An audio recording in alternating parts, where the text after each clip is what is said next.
Senator Rubio. Senator Rubio. Well, first, Senator Cruz has called your immigration plan amnesty and has an ad out there comparing it to President Obama's. He says both of you support allowing undocumented immigrants legal status here in the United States after a background check, paying a fine, and paying taxes. Are those claims correct? Well, first of all, before we do anything, and I've been abundantly clear on this, when I'm president of the United States, before we do anything on immigration, we are going to secure the border. And that's not just the physical border with Mexico, it's visa overstays. That's 45% of the problem right there. It also has to do, that's why we need E-Verify and an entry-exit tracking system and so forth. And until that happens, we're not doing anything else. And then we'll see what the American people are willing to support. And Donald mentioned, because he mentioned me in his answer, that his position on immigration is what's driven this debate. Well, the truth is, though, that a lot of these positions that he's now taking are new to him. In 2011, he talked about the need for a pathway to citizenship. In 2012, Donald criticized Mitt Romney, saying that Mitt lost his election because of self-deportation. And so even today, we saw a report in one of the newspapers that, Donald, you've hired a significant number of people from other countries to take jobs that Americans could have filled. My mom was a maid at a hotel, and instead of hiring an American like her, you have brought in over 1,000 people from all over the world to fill those jobs instead. So I think this is an important issue.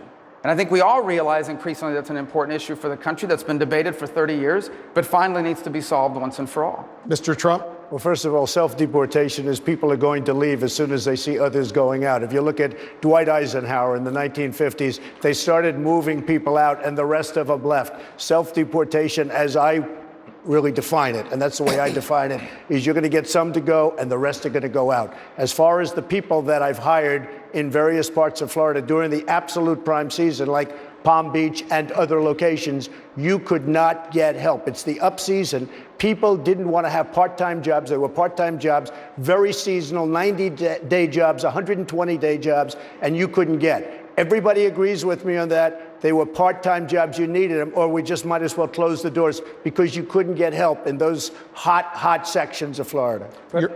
My point that I made was that you had criticized Mitt Romney for self-deportation. You said that his strategy of self-deportation is why he lost the election. And I think people in Florida would be surprised because, in fact, the article that was today, they interviewed a number of people that would have been willing to do those jobs if you had been willing to hire them to do it. I criticized Mitt Romney for losing the election. He should have won that election. He had a failed president. He ran a terrible campaign. He was a terrible candidate. That's what I criticized Mitt Romney. Well, he ran one terrible campaign. That's an election that should have been won. Well, in fact, I agree we should have won, and I wish we would have.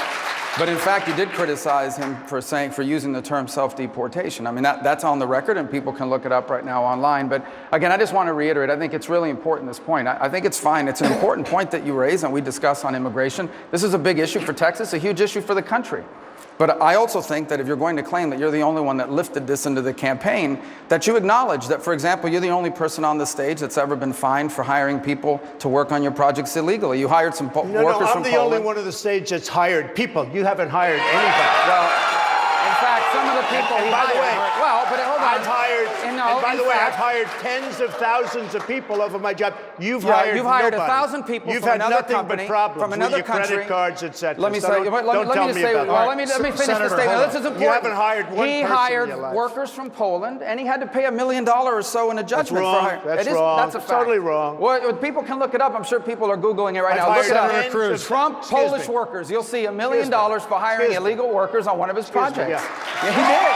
Well. You know, it's interesting. That happened. I've hired tens of thousands of people over my lifetime. Many from other countries instead of hiring Americans. Be quiet. Let me talk. I've hired tens of thousands of people.